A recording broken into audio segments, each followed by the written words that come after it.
कोई बात नहीं।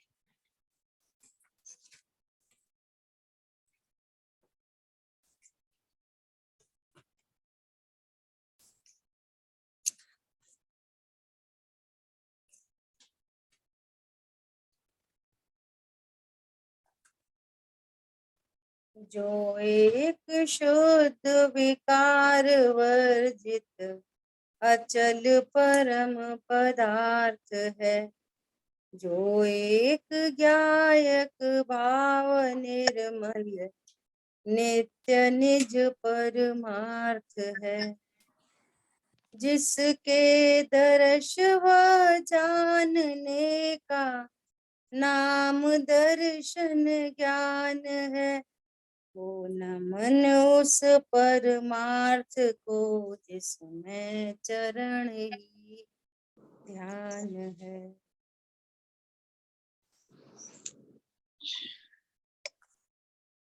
महाभाग्य से हम चर्चा कर रहे हैं नय और प्रमाण की। ये क्या होते हैं नय और प्रमाण? कि किसी भी वस्तु का निर्णय करने के लिए नय और प्रमाण की आवश्यकता होती ही है ना। तत्वा सूत्र जी में सूत्र है, क्या सूत्र है? प्रमाण नई हृदिगम। प्रमाण और नय के द्वारा अधिगम होता है। अधिगम मतलब उसका ज्ञान होता है। प्रमाण और नय के द्वारा ही वस्तु का अधिगम होता है। प्रमाण नय के बिना वस्तु का ज्ञान नहीं हो सकता। और गजब की बात है, यहाँ तो हमें उस वस्तु का ज्ञान करना है जिसको आज तक नहीं जाना गया। और जैसे अन्य पर पदार्थ हमारे को व्यक्त हैं, उस प्रकार से आत्मा व्यक्त भी नहीं है। समझ में आ रही है?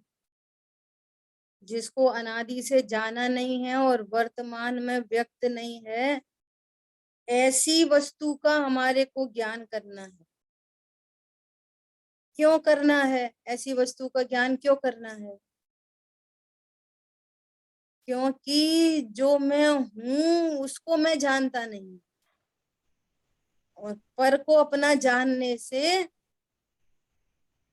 अनंत काल से भव भ्रमण चल रहा है। पर को अपना जानने से कर्म का बंधन हो रहा है। लौकिक में पुलिस पकड़ लेती है, पर पदार्थ को अपना कहने पर लोक में भी पुलिस पकड़ लेती है। समझ आ रही बात? ऐसे ये परमार्थ में कर्मों की हथकड़ी लग रही है। तो हमें ऐसी वस्तु का परिज्ञान करना है। अपने आप को जानना है, मैं कौन हूँ। उसका ज्ञान किससे होगा? प्रमाण और नय से। और प्रमाण क्या है? पूरी वस्तु का ज्ञान। यदि हमें प्रमाण का पता नहीं होगा तो हमें दो द्रव्यों में भिन्नता भाषित नहीं होगी। प्रमाण से दो द्रव्यों में भिन्नता भाषित होती है। आदि बात ख्याल में? हाँ जी। प्रत्येक द्रव्य की अपनी अपनी सीमा उसके द्रव्य गुण पर्याय तक है।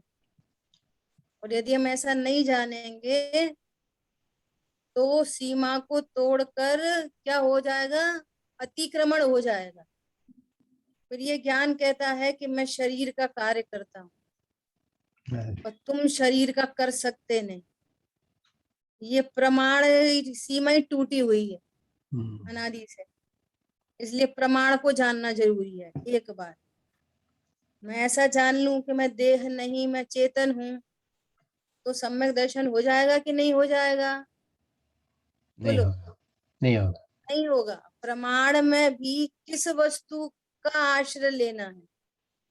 प्रमाण के अंदर भी ऐसे कौन सा अंश है जिसके आश्रय से अनंत काल तक सुखी हो सकते हैं, जो सदा एक रूप रहेगा?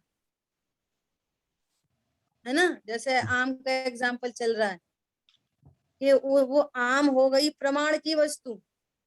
और प्रमाण में ऐसा कौन सा अंश है, उस आम में ऐसा कौन सा अंश है जो सेवन करने योग्य है, जिससे भूख मिटती है, जो स्वास्थ्यवर्धक है। तो गुठली छिलके से भूख नहीं मिटती, वो स्वादिष्ट भी नहीं है, वो स्वास्थ्यवर्धक भी नहीं है। समझ में आ रही है बात? हाँ जी। इसलिए प्रमाण और नय को जानना परम आवश्यक है ना। प्रमाण नय के द्वारा हम वस्तु की पहचान करते हैं। कल लास्ट में बहुत इंपॉर्टेंट बात आ गई थी।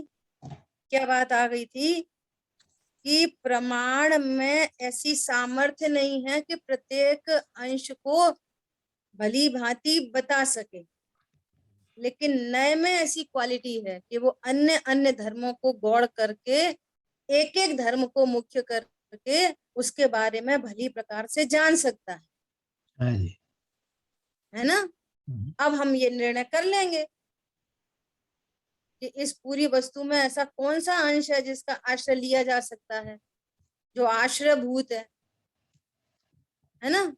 तो ये काम नयों के द्वारा होगा और नए प्रमाण को जानने पर प्रकट होंगे। हमारी बात ख्याल में? हाँ जी। ऐसी अद्भुत बात। देखो दादा ने अभी जो सप्तशतक एक पुस्तक लिखी है ना, उसमें भी अभी एक पाठ पढ़ रहे थे, उसमें यही वाली बात आई कि सम्यक दर्शन, सम्यक ज्ञान, सम्यक चारित्र, ज्ञान ध्यान और श्रद्धान जिससे उदित होता है उसका ज्ञान करना परम आवश्यक है। और वो ज्ञान पूर्व में जिनागम और सत उपदेश से होता है। ठीक है। जिस वस्तु को हमें जानना है उसका ज्ञान हमको पूर्व में आगम से और सत उपदेश से होता है, ये शर्त है। ठीक है। तो अब देखो, अपन चर्चा करने जा रहे हैं नयों के मूल भेद। चैप्टर नंबर 4 है। 4 चैप्टर में नयों के मूल भेद पर अपन चर्चा कर रहे हैं। इससे पहले अपन थोड़ा सा प्रमाण और नय का स्वरूप देखेंगे। ये देखेंगे जिनागम में द्रव्य संज्ञा कहाँ कहाँ पर आती है। आत्मा, सीधे सीधे बोलते हैं आत्मा, है ना। तो देखो, आत्मा नंबर 1, आत्मा। आत्मा कैसी है? द्रव्य गुण पर्याय वाली आत्मा। द्रव्य गुण पर्याय वाली आत्मा मतलब प्रमाण की आत्मा। अब इसमें भी कौन सी पर्याय वाली आत्मा? तो सबसे पहली जो आत्मा है, जो सबसे पहला जीव द्रव्य है, इसमें कहो कि जो अज्ञानी मिथ्या दृष्टि है वर्तमान में, इसकी पर्याय में अज्ञान मोह राग द्वेष चल रहे हैं। अज्ञान मोह राग द्वेष, तो ये पहली आत्मा हो गई। कौन सी आत्मा? अज्ञानी। द्रव्य गुण पर्याय, और पर्याय में भी अज्ञान मोह राग द्वेष। अज्ञान मोह राग द्वेष सहित आत्मा। ठीक है। सबसे पहली नंबर की आत्मा, जिसको अपन कहते हैं बहिरात्मा, है ना। तो अज्ञान मोह राग द्वेष जो है, ऐसी वस्तु तो है नहीं। जैसी ज्ञान जान रहा है ऐसी वस्तु तो है नहीं। तो फिर भी अज्ञान और भ्रांति और इसके चलते राग द्वेष उसका फल है। राग द्वेष क्या है? अज्ञान मोह का फल है। ये पहले प्रकार की आत्मा। पहले प्रकार की आत्मा में क्या क्या शामिल है? बोलो। बहिरंगी आत्मा, अज्ञान मोह राग द्वेषमयी आत्मा। हाँ, द्रव्य गुण पर्याय साथ में अज्ञान मोह राग द्वेष, ये पहले प्रकार की आत्मा। दूसरे प्रकार की आत्मा जो दूसरी समय सार की दूसरी गाथा में कहा, क्या कहा? समय। समय को भी आत्मा कहते हैं। समय, समय मतलब जो एक रूप रहते हुए मात्र जानते हुए परमन करता है। क्या बोला? एक रूप रहते हुए मात्र जानते हुए परिणमन करता है, सो क्या है? समय। ये दूसरे प्रकार की आत्मा। इसमें क्या माइनस हो गया? अज्ञान। इसमें हाँ, अज्ञान मोह राग द्वेष की पर्याय शामिल नहीं है समय में। क्या बोला? हाँ जी। समय में अज्ञान मोह राग द्वेष शामिल नहीं है। समय में क्या शामिल है? उपयोगो लक्षणम, द्रव्य गुण पर्याय। और पर्याय में कौन सी पर्याय? जो मात्र जानते हुए परिणमन करती है, बस। ठीक है, ये दूसरे प्रकार की आत्मा। और तीसरे प्रकार की आत्मा है समय सार। तीसरे प्रकार की आत्मा क्या है? मैं सर। समय सार। समय सार अर्थात त्रिकाली ध्रुव भगवान आत्मा, जिसके आश्रय से रत्नत्रय प्रकट हो सकता है, वो है तीसरे प्रकार की आत्मा। देखो, यहाँ जो अज्ञान मोह राग द्वेष वाली आत्मा है ना, ये सबसे बड़ा वाला प्रमाण है।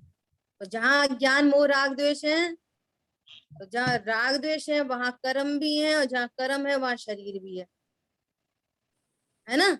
ऐसा। लेकिन आत्मा कौन है? आत्मा, आत्मा कर्म नहीं है, आत्मा शरीर नहीं है, आत्मा इंद्रिया नहीं है, आत्मा शरीर संयोग नहीं है। तो ये पहले प्रकार की आत्मा जानने पर इसकी अस्थि, सुनना ध्यान से, पहले प्रकार की आत्मा जानने पर क्या लाभ हुआ? बोलो, कौन बता सकता है? अस्थि नास्ति, भाव कर्म तक की अस्थि, ये मेरा प्रमाण, हाईएस्ट प्रमाण मेरा ये है, भाव कर्म तक हाईएस्ट प्रमाण। समझ आई बात? और इस पहले प्रमाण में द्रव्य कर्म नो कर्म की छुट्टी। क्या बोला? ये आत्मा में शामिल नहीं है, द्रव्य कर्म और नो कर्म शरीर। पॉइंट समझ में आ रहा है? पहले प्रकार की आत्मा को जानने पर क्या लाभ हुआ? बोलो, मेरी हाईएस्ट सीमा कहाँ तक? अज्ञान मोह राग द्वेष तक। भाव वो कर्म। सीमा समाप्त, भाव कर्म। भाव कर्म सीमा समाप्त। हाँ जी। लेकिन द्रव्य कर्म तो स्पष्ट भिन्न पर पदार्थ है, हाँ, सब खुद गल है। उद्गल है। और शरीर स्पष्ट भिन्न पर पदार्थ है, हाँ, उद्गल है। खुद गल है। पहले प्रमाण को जानने पर दो चीजों से भेद विज्ञान हो गया, अज्ञान मोह राग द्वेष सहित आत्मा की अस्थि, और ऐसी अस्थि होने पर अनंत की नास्ति हो गई। बोलो, कितना बड़ा काम हो गया। इस ये अज्ञान मोह राग द्वेष अपनी पर्याय में अज्ञान मोह राग द्वेष उत्पन्न हो रहे हैं, ये जीव की पर्याय है, जीव में उत्पन्न होती है। ऐसा जानने पर क्या रिजल्ट मिलता है? क्या फलीभूत होता है इससे, इस बात को जानने पर? कि कर्म कुछ नहीं, कर्म कर्म में है, मेरे में नहीं। हमने तो सुना एक क्षेत्रावगा संबंध है, कि हाँ एक क्षेत्रावगा संबंध जरूर है, हाँ जी। परंतु कर्म मुझे सुखी दुखी नहीं करते, भिन्न है। कर्म कुछ नहीं। और शरीर, शरीर एकदम भिन्न पर पदार्थ। तो जो भिन्न पर पदार्थ है, जिनके बीच में अत्यंता भाव है, वो परद्रव्य मुझे कैसे सुखी दुखी कर सकता है? हाँ जी।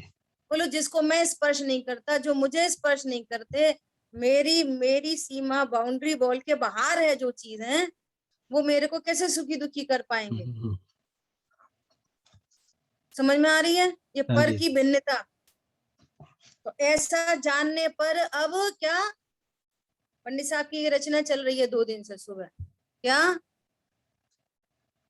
मुक्ति मुझको तो मुझ में ही दिखती, दृष्टि बाहर कहीं भी न टिकती। अब जब पहले नंबर का प्रमाण जाना, तो ये जान लिया कर्म न्यारे हैं, शरीर न्यारा है, तो मेरा ज्ञान श्रद्धान यहाँ टिकता नहीं है। अब क्यों? 100 से 80 ऊपर से नास्ती हो गई, तो रिजल्ट ओरिएंटेड होना चाहिए। रिजल्ट, ये हो गई नॉलेज। अब रिजल्ट, अरे ये तो मैं नहीं, ये ऐसा जानना क्या हो गया? ज्ञान। अब आपने इधर तक बात छोड़ दी, देखो हाँ पहले प्रमाण, तरह का प्रमाण ऐसा ऐसा होता है, दिस इज नॉलेज। हाँ जी। और रिजल्ट ओरिएंटेड कैसे हुआ? अब समास्ती। मुझे उनकी चिंता नहीं, मेरी दृष्टि वहां टिकती नहीं, उसको निज रूप अनुभव करना नहीं। दोपहर में चर्चा आई थी, शरीर का परिणमन लौकिक भाषा में रोग कहा जाता है, और पारलौकिक में देह का परिणमन मात्र है और मुझसे भिन्न है। क्या बोला? लौकिक और पारलौकिक में फर्क होता है ना। लौकिक भाषा में क्या बोलते हैं? अरे रोग हो गया, रोग हो गया, रोग। तो वो रोग को देख देख के दुखी होता है। यहाँ पे निर्णय कर रहे हैं कि मेरी हाईएस्ट लिमिट राग द्वेष तक है बस। कर्म मेरी बाउंड्री वॉल से बाहर है और शरीर मेरी बाउंड्री वॉल से बाहर है। और जो देह का परिणमन है, जिसको दुनिया में रोग कहा जाता है, वो परद्रव्य का परिणमन, परिणमन मात्र है और मेरे से भिन्न है। ये पहले प्रकार का प्रमाण जानने का लाभ हुआ। बोलो हुआ कि नहीं हुआ? हुआ, बोलिए। बहुत बड़ा लाभ है। हाँ, ये लाभ हो गया। ये यहाँ पर अपन ने पेपर दे दिए और नंबर 100 में से 100 नंबर आ गए। अब क्या करें 100 नंबर का? लाभ हो गया। बोलो, पहला प्रमाण पक्का हो गया। अब दूसरा, दूसरा समय। समय मतलब, समय मतलब जो एक आत्मा। रूप रहते हुए मात्र जानते हुए परिणमन करता है। और मात्र जानना मतलब उपयोग लक्षण से जो लक्षित है। तो इस दूसरे प्रकार की आत्मा में राग द्वेष का भी बाहर है, कर्म राग आदि रहते बाहर, बैठ पाए कदापि ना अंदर। ये दूसरे प्रकार का प्रमाण। समझ आ रही बात? और तीसरे प्रकार का वो प्रमाण नहीं है, वो नय है, शुद्ध नय। शुद्ध नय वहां पर काम कर रहा है। शुद्ध नय, शुद्ध नय की विषय भूत वस्तु त्रिकाली ध्रुव भगवान आते, ये मैं हूं। इसका आश्रय करने पर, इसका आश्रय करने पर रत्नत्रय प्रकट होते हैं, सुख प्रकट होता है, शांति प्रकट होती है, कर्मों की निर्जरा हो जाती है, संसार समुद्र सूख जाता है, अल्पकाल में पूर्ण सुख को प्राप्त करता है। और तीनों, खास बात क्या कहनी है, तीनों को आत्मा कहते, तीनों को ही आत्मा कहते, तीनों को ही द्रव्य कहते। कहाँ किस द्रव्य की चर्चा है ये आपको समझना पड़ेगी, और आगे पीछे क्या लिखा है उस एंगल से क्या क्या विषय चल रहा है। समझ में आ रही है बात? ऐसा। तो अभी देखो यहाँ पर क्या बोल रहे हैं। दीदी प्रमाण तो पहला और दूसरे में ही है, तीसरा तो नया होगा। हाँ, तीसरा न प्रमाण है। प्रमाण दूसरे में और पूरा होगा। हाँ, और यहाँ पर ये कहना है कि तीनों को ही द्रव्य कहते, त्रिकाली ध्रुव को भी द्रव्य कहते, और समय को भी जीव द्रव्य कहते, और राग देश की पर्याय मई जो जीव है बहिरात्मा, इसको भी जीव द्रव्य कहते। तीनों को जीव द्रव्य कहते हैं, तीनों को ही आत्मा कहते हैं। और कितनी बार तो ज्ञान पर्याय को भी आत्मा कहते हैं। ये और सुनना ध्यान से भैया, आत्मा को जानना है, आत्मा को जानना है, लक्षण आत्मा के, से जानना है। लक्षण की तो वो अपेक्षा से। ज्ञान, हाँ लक्षण को नहीं, जो लक्षण वर्तमान की छाप समय अपेक्षा से ज्ञान है कहा। ना, ये विशेष ज्ञान को भी बहुत बार आत्मा कहते हैं। आत्मा करता है, राग का कर्ता आत्मा है। तो राग का कर्ता आत्मा मतलब कौन सा आत्मा? त्रिकाली ध्रुव आत्मा। तो त्रिकाली ध्रुव तो सर्वथा अकर्ता है, सम्यक एकांत, उस पर तो कर्तापन लागू ही नहीं पड़ता। जब राग का कर्ता किस किस आत्मा को कहते हैं? कि ये अज्ञान रूप जो ज्ञान की पर्याय है, इसको आत्मा कहते हैं। अज्ञान से राग उत्पन्न होता है, तो इसको भी आत्मा कहते हैं। हरी बात समझ में? हाँ जी। बहुत सारे आपको मिले, निज में निज की शक्ति ज्वाला जो राग द्वेष नशाएगी, दोनों को निज कह रहे। त्रिकाली ध्रुव को भी निज कह रहे, और वो जो ज्ञान की पर्याय उस अपने को त्रिकाली ध्रुव जाने की उस ज्ञान की पर्याय को भी निज कह रहे, दोनों को निज कह रहे। ये सारे प्रयोग आपको समझने पड़ेंगे जिनागम, कहाँ पर किस द्रव्य का अर्थ क्या है, वो कंटेंट से समझ में आ जाएगा कि विषय क्या चल रहा है। हरी बात समझ में? हमने तो आत्मा शब्द सुन लिया, बस एक पुण्य का राग का करता, देखो देखो देखो आत्मा राग का करता, देखो यहाँ लिखा। अब वहां आत्मा मतलब कौन सी आत्मा,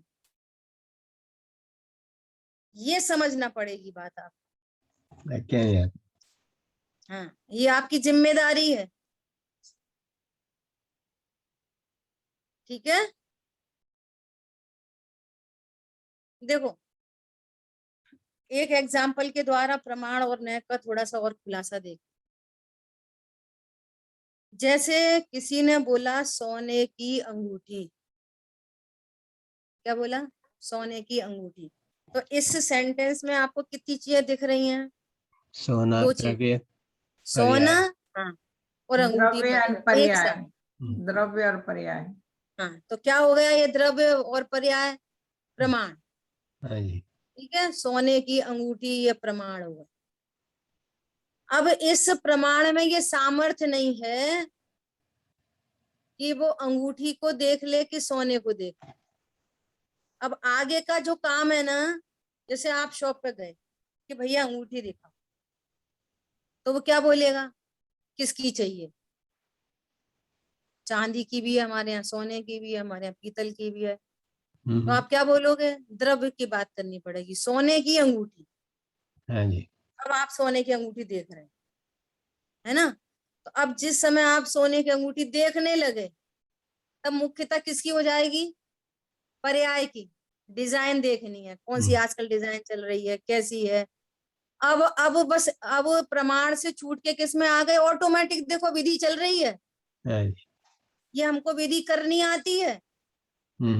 अब ये नहीं पता कि ये प्रमाण है और ये नए, ये नहीं मालूम, लेकिन अब वो ज्ञान पर्याय में व्यवहार में प्रवर्तमान हो गया, पर्याय में प्रवर्तमान हो गया। अब पर्यार्थिक नए से देख रहा है अंगूठी को। हाँ जी। क्या देख रहा है? उसकी डिजाइन समझ में आ रही है? हाँ जी। अब इस समय द्रव्य क्या है? पूरा गौड़ है, और जब पैसे देने की बारी आएगी तब द्रव्य है मुख्य। डिजाइन से कोई मतलब नहीं, अब द्रव्य मुख्य हो गया। कितना अब वजन द्रव्य है? में आप क्या बोलोगे कि ये कितने कैरेट का है? प्रमाण में न तो आपको कैरेट समझ में आएगी, न डिजाइन समझ में आएगी। जब पर्यार्थिक न से देखोगे तो डिजाइन पे फोकस करोगे ऑटोमेटिक, और जब पेमेंट की बारी आएगी तो द्रव्य को फोकस करोगे। अब डिजाइन के पैसे नहीं लगते। हाँ जी। अरे इसकी डिजाइन तो बहुत ज्यादा है तो हम इसके पैसे ज्यादा लेंगे, कि नहीं नहीं, जितना सोना है उतना पैसा। अब द्रव्य की मुख्यता कैसे होगी कि ये कितने कैरेट का है?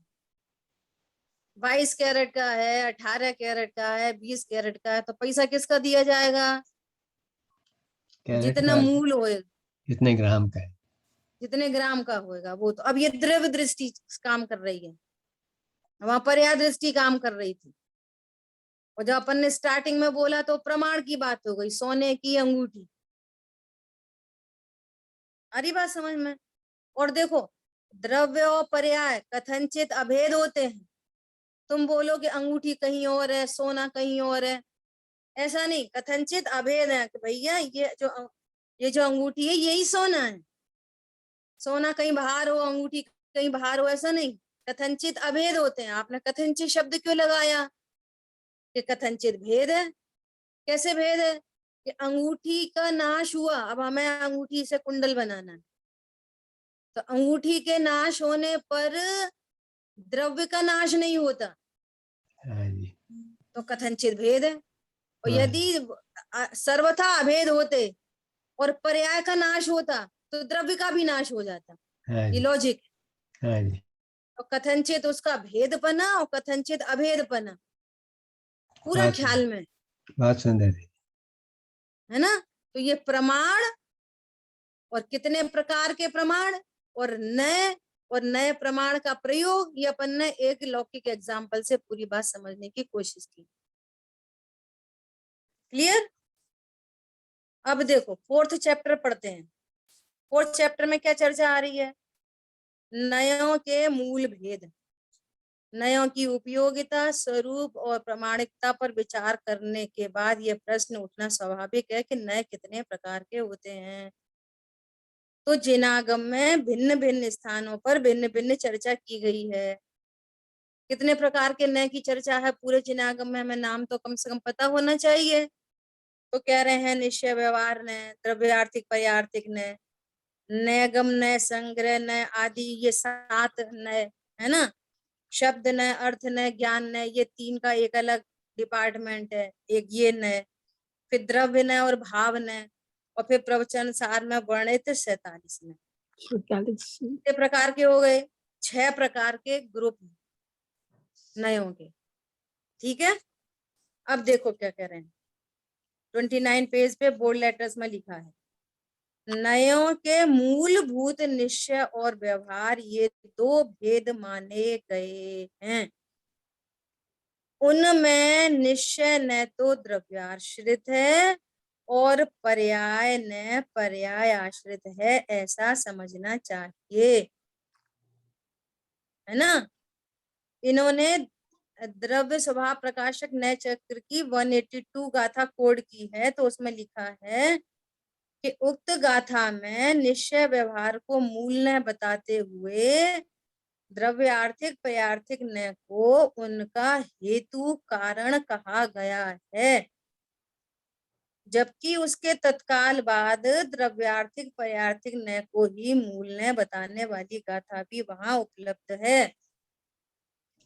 तो कुल मिला के क्या बात हो गई? द्रव्यार्थिक पर्यार्थिक न ये आगम के न प्रसिद्ध हैं, और निश्चय व्यवहार ने ये अध्यात्म के नए प्रसिद्ध। ठीक है। अब देखो पेज नंबर 31 पे यहाँ पर निश्चय व्यवहार ने और द्रव्यार्थिक पर्यार्थिक ने पर एक टेबल दी हुई है। नए रहस्य पुस्तक में 31 पेज पर निश्चय व्यवहार और द्रव्यार्थिक न्याय में क्या अंतर है, उसमें कंपैरेटिव स्टडी के लिए एक टेबल दी गई है। तो देखो क्या लिखा है, अपन इसको पढ़ते हैं तो अपना वो पूरा दोनों के बीच में क्या ये है वो अपना यहाँ पे सेंट्रलाइज हो जाएगा अपना सब्जेक्ट। देखो हाँ, निश्चय व्यवहार प्रयोजन परक नय है, सबसे इंपॉर्टेंट बात। निश्चय व्यवहार का स्वरूप समझने पर हमारे प्रयोजन की सिद्धि होती, आध्यात्मिक होने से। और हाँ, और द्रव्यार्थिक पर्यार्थिक वस्तु परक नय, ये वस्तु का स्वरूप बताते हैं। वस्तु में 2 अंश हैं, द्रव्य स्वभाव पर्याय स्वभाव। तो ये द्रव्य स्वभाव किस किस प्रकार का, पर्याय स्वभाव किस प्रकार का, ये चर्चा द्रव्यार्थिक पर्यार्थिक में है। लेकिन यहाँ प्रयोजन की सिद्धि होती है। हाँ जी, निश्चय व्यवहार इम्पोर्टेंट है। हाँ, कैसे होगी इसकी चर्चा देखेंगे। देखो निश्चय व्यवहार में प्रतिपाद्य प्रतिपादक तथा व्यवहार निश्चय में निषेध निषेधक संबंध कहा गया है, और इनमें द्रव्यार्थिक पर्यार्थिक नय में ऐसा कोई संबंध है नहीं। ये तो वस्तु स्वरूप बता रहे हैं बस। दीदी परक का या ये परक लिखा उसका क्या मीनिंग है? प्रयोजन परक। प्रयोजन परक मतलब हाँ ओरिएंटेड समझ लो। Oriented, okay good, thank you. है ना। देखो अब यहाँ पर क्या कह रहे हैं, प्रतिपाद्य प्रतिपादक निश्चय व्यवहार। तो बल पलट जाते शब्द देखना, ऊपर लिखा है निश्चय व्यवहार में पहले निश्चय लिखा है फिर व्यवहार। तो निश्चय का तो प्रतिपादन होना है, प्रतिपाद्य, और निश्चय का प्रतिपादन करने वाला कौन है? व्यवहार ने। कैसे? ऐसे कि आत्मा किसे कहते हैं, तो कहेंगे कि जो मात्र जानता है। अभेद सो व्यवहार और अभेद सो निश्चय। अब अभेद निश्चय परमार्थ को बताने वाला क्या होगा, ये तो प्रतिपाद्य है। इसका प्रतिपादन कैसे हुआ, कि भेद से, कि वो मात्र जानता है ना। तो मात्र जानना व्यवहार, और त्रिकाली ध्रुव अभेद, परम निष्क्रिय जाननहार, वो निश्चय का विषय है। और भेद ये पर्यार्थिक नय का विषय है, ये व्यवहार नय का विषय है। समझ में आ रही है। तो ऐसे व्यवहार क्या हो गया, निश्चय का प्रतिपादन करता है। और निश्चय ने व्यवहार का, जिसने, देखो कितनी गजब बात है, जिस व्यवहार ने निश्चय का प्रतिपादन किया, उसी निश्चय ने व्यवहार का निषेध कर दिया बड़ी निर्ममता से। समझ में आ रहा है। वो निश्चय क्या कहता है, नहीं मैं भेद रूप होता ही नहीं, मैं तो अभेद ज्ञायक।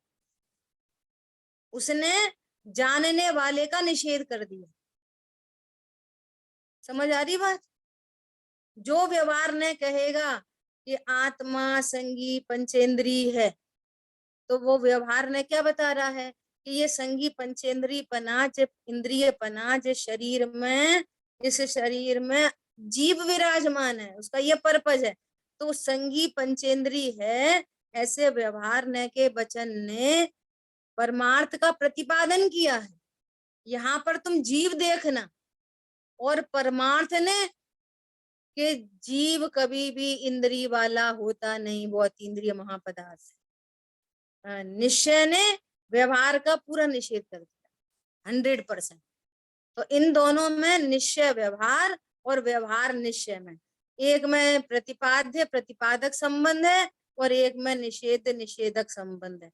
अर्थात निश्चय व्यवहार का हर जगह निषेधक है, वो उसका निषेध कर देता है। और जिसके द्वारा प्रतिपादन किया जाता है उसी व्यवहार का निषेध करता है। सरल एग्जांपल से सुनो। एक कागज का डिब्बा है छोटा सा, उस पर लिखा है ब्रुक बॉन्ड टी। ये युगल जी बाबूजी का दृष्टांत है। उस पर क्या लिखा है, टी। तो कागज के डिब्बे पे लिखा है टी।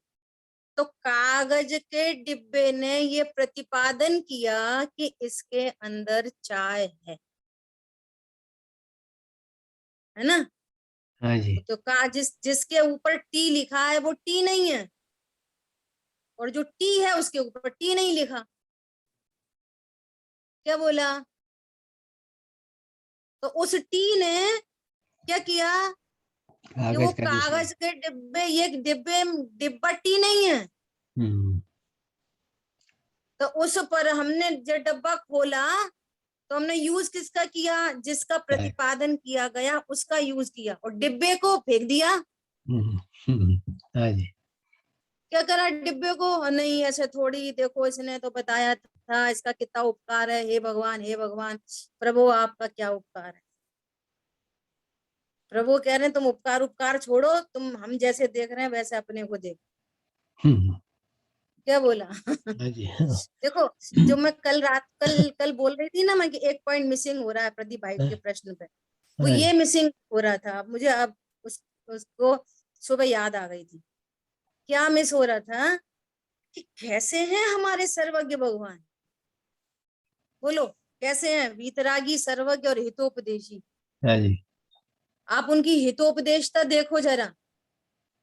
वो ऐसा कहते हैं कि एक द्रव्य दूसरे द्रव्य का कुछ नहीं कर सकता, हाँ जी। और वे खुलेआम बोलते हैं, सुनो सुनो मैं भी तुम्हारा कुछ नहीं कर सकता। तो वो क्या करते हैं, सर्वज्ञ है ना, और उनको देख रहे हैं विज्ञान नगर के वैज्ञानिक की प्रयोगशाला में कि एक द्रव्य दूसरे द्रव्य का कुछ करता ही नहीं, दोनों में अत्यंत अभाव है। तो ऐसा जानने पर लोग ऐसा नहीं करेंगे कि हमारे पास आना छोड़ देंगे, क्योंकि दूसरे भगवान क्या कहते हैं कि तुम तो हमारी सेवा में रहो, हम तुम्हें तार देंगे, तुम्हारे को वरदान दे देंगे, तुम सब सुखी शांति से रहोगे।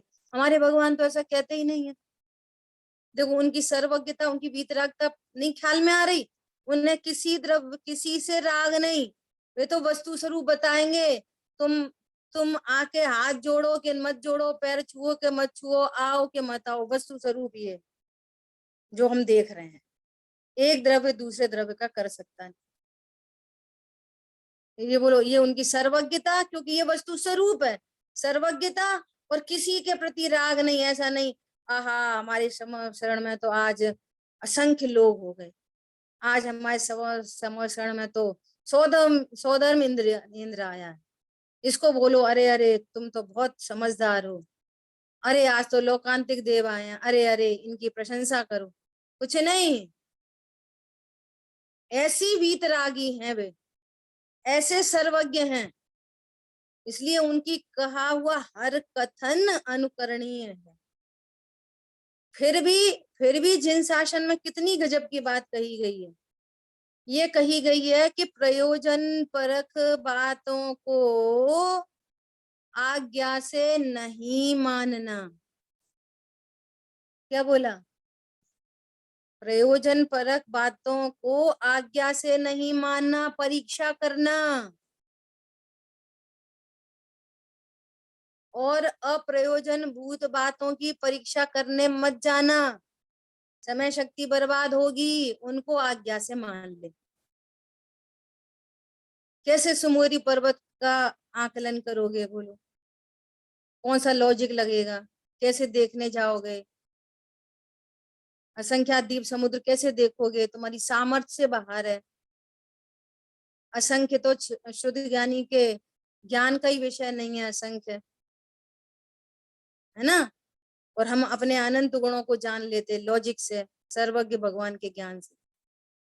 हाँ, मेरे में अनंत शक्ति, अनंत धर्मयुगल, अनंत गुण संपन्न हूं मैं, ये हम लॉजिक से जान लेते हैं सर्वज्ञ भगवान से। आ रही बात समझ में? तो क्या करना? प्रयोजन परक की तो परीक्षा प्रधानी होना, परीक्षा करके देखो आश्रय बंध दुख रूप है कि नहीं, तुम्हें भी दुख रूप भाषित होते हैं कि नहीं, और इसका ओपोजिट संवर निजरा तत्व सुखरूप होगा कि नहीं। जब सर्व आकुलता मिट जाएगी तो अनंत सिद्ध सुखी पूर्ण सुखी होंगे कि नहीं, इसको आप परीक्षा करके निर्णय करो। लेकिन अप्रयोजन का परीक्षा करने नहीं जाओ, उनको आज्ञा से मान लो। कर्म को क्या, कर्म तो हमारे ज्ञान का विषय नहीं बनते। तो कितनी प्रकृति का आश्रय है, कितनी प्रकृति का संवर हो गया, कैसे जानोगे? आगम से जान लो, जितनी जितनी शांति धारा चल रही है, जिसको निर्णय में ज्ञान निश्चिंत निर्भर हो रहा है ना, निर्णय में उपयोग लगाता है, और अब निश्चिंता निर्भरता बढ़ती जाती है। निर्णय कर लो, निशंक हो जाओ, मैं मोक्ष का अधिकारी। दोनों विरुद्ध जैसे लगते हैं, कभी कभी उल्टे हाँ, लगते हैं। कैसे उल्टे लगते हैं? कि जब जो प्रयोजन भूत है, भगवान ने कहा है उसको मान लो, वैसे ही परीक्षा की हाँ, क्या जरूरत है, ऐसा लगते हैं कई हाँ, बार। उनकी परीक्षा करना, क्योंकि वो प्रयोजन भूत है ना, वो प्रयोजन भूत है। अगर उसकी परीक्षा गलत हो जाएगी तो आपका काम नहीं हो सकेगा। बिल्कुल दीदी, ठीक, एकदम ठीक बात। इसलिए वो जरूरी है। अगर आपको मंद कषाय रूप आश्रम में सुख का भ्रम हो जाएगा तो फिर आपका वह रुक जाओगे, आप मार्ग प्रशस्त नहीं होगा। आप हमें तो बस इसमें ही अच्छा लग रहा है, बात खत्म हो गई। लेकिन जब ये पता चलेगा ओहो ये शुभ भाव भी बंध रूप है, तो सुख रूप परिणाम कौन सा है, तो आप खोज करोगे, उस संवर निर्जरा की खोज चलेगी। कैसे प्रकट हो प्रभु? कि स्वभाव के आश्रय से। तो मेरा स्वभाव कैसा है, तो उस स्वभाव जानने की जिज्ञासा बढ़ेगी। नहीं तो मैं स्वभाव जानने की जिज्ञासा ही नहीं है। कितने मनुष्य गति के जीव हैं, उनको तो छोड़ो, जैन कितने हैं, जैन कुल में जन्मने के बाद भी हाँ जी। पूजा पाठ स्वाध्याय करते हैं, और इधर बाहर में जैन लोग जो होते हैं ना, थोड़े पुण्यशाली होते हैं, इसलिए तो जैन कुल में जन्म लेते हैं। तो बाहर में भी थोड़ी व्यवस्था, लग्जरी सब अप टू डेट रहती है। तो बस हम बढ़िया है, हम सुबह जाते हैं, मंदिर चले जाते, पूजा करे आते, रात में नहीं खाते, दिन में नहीं खाते, और बस आराम से सोते उठते बैठते हैं, थोड़ा दया दान करते हैं, बात खत्म हो गई। आपका मार्ग रुका पड़ा है। और जब यहाँ स्वाध्याय करेंगे, उन प्रयोजनभूत तत्वों की परीक्षा करके जब निर्णय करेंगे ना, देखो परीक्षा करके निर्णय में फिर आपको कुछ चलायमान नहीं कर सकता। हमने परीक्षा की है ना। हाँ जी, मैं पक्का हो गया। अब महावीर भगवान भी उतर के आ जाएं और ये बोले कि शुभ परिणाम संवर का कारण है, तो हम महावीर भगवान की भी नहीं माने, हाँ जी, क्योंकि हमने परीक्षा की। फिर कोई बड़ा, हमने परीक्षा नहीं की तो उसमें कितने लॉस हैं। परीक्षा नहीं की तो पहले पार्श्वनाथ भगवान का शासन चल रहा था, फिर महावीर भगवान का शासन आया, फिर महावीर भगवान ने कुछ का कुछ बताया, तो फिर उनकी बात मान ली हमने। फिर किसी और ने कुछ और बता दिया तो उनकी बात मान ली। तो ऐसे फिर हमारा कोई एक निर्णय नहीं बनेगा। हाँ जी, और हमने परीक्षा की है तो हमारा एक निर्णय है जो अनंत काल तक रहने वाला है। बहुत सुंदर। ऐसा, और हमारा वो निर्णय अनंत ज्ञानियों से प्रूवन फॉर्मूला है, ऑलरेडी प्रूव्ड है ना। बस हमें अपने ज्ञान में परीक्षा करनी है। ये बहुत इंपॉर्टेंट बात थी। ठीक है। और एक पॉइंट और क्या था, मुझे ख्याल में आया था कि अज्ञानता, किस ध्यान से सुनना, अज्ञानता के काल में किया गया तत्व निर्णय, जिसको सविकल्प प्रमाण और न्याय कह रहे हैं, और फिर स्वानुभव से वो निर्विकल्प प्रमाण और न्याय हुए, तो उन दोनों ज्ञान में कोई फर्क नहीं आता। हाँ जी, फर्क किस में पड़ता है, वहां राग उत्पन्न हो रहा था, यहाँ वीतरागता होती, तो यहाँ आत्म शांति होती है, अतीन्द्रिय आनंद। श्रद्धा की बात है। लेकिन ज्ञान में अगर आप कुछ बोलोगे, स्वानुभव होने पर ज्ञान में कोई विशेष फर्क पड़ा, ज्ञान में कोई फर्क नहीं पड़ा। ज्ञान तो एज इट इज पहले भी जान रहा था और अब जान रहा है। पहले आगम के आलोक में जान रहा था और अब स्वानुभव से जाना। तो स्वानुभूति होने पर वीतरागता प्रकट हुई, अतीन्द्रिय आनंद का भोग हुआ। ये फर्क पड़ता है। श्रद्धा सम्यक हुई, उसी ज्ञान को अब सील लग गई। उसी अज्ञान दशा में जो ज्ञान था, उसी ज्ञान में अब सम्यक दर्शन की सील लग गई है। लेकिन ज्ञान में कुछ बढ़ गया, ज्ञान के लेवल पे कुछ बढ़ गया, सो कुछ नहीं बढ़ा। मौका भी ज्ञान। हाँ, इसलिए बोला जाता है कि सेम टू सेम ज्ञान चाहिए। अनुभूति वाला ज्ञान जैसा होता है, उससे पूर्वचर व्यवहार में सेम टू सेम ज्ञान होना चाहिए। वो अनुभूति रूप वर्णन करता है। हाँ जी, 7 तत्वों का एकदम यथावत निर्णय। ठीक है। तो अपन ने ये 2 चीजें देखी, प्रतिपाद्य और प्रतिपादक संबंध। इसके लिए हमेशा एग्जाम्पल याद रखो चाय का। वो कागज का डिब्बा मूल चाय का प्रतिपादन कर रहा है, और चाय कागज के डिब्बे का निषेध कर रही है, कह रही है कि वो तो चाय नहीं, चाय तो मैं हूं। उसने निषेध कर दिया। और ऐसे भी हम चाय बनाने के काल में डिब्बे को फाड़ के, जिस पर टी लिखी है उसको फाड़ के तो दूध में डालते नहीं, है ना। ऐसा देखो, अगला पॉइंट है, निश्चय को भूतार्थ और व्यवहार को अभूतार्थ कहा गया है ना। और दोनों ही भेद अपेक्षा भूतार्थ और अभेद की अनुभूति की अपेक्षा अभूतार्थ कहा गया। इसकी चर्चा पर अपन और आगे कल करेंगे, समय हुआ है। कोई प्रश्न है तो पूछ सकते हैं। जिन वाणी के ज्ञान से सूझे लोकालोक, सो वाणी मस्तक नमो सदा देत हूँ जो। बोलिए द्वारकामयी जिनवाणी माता की जय। जय हो। जय जिनेन्द्र जय सबको। हो। जय हो, जय जय जय जिनेन्द्र। जिनेन्द्र। जय जिनेन्द्र।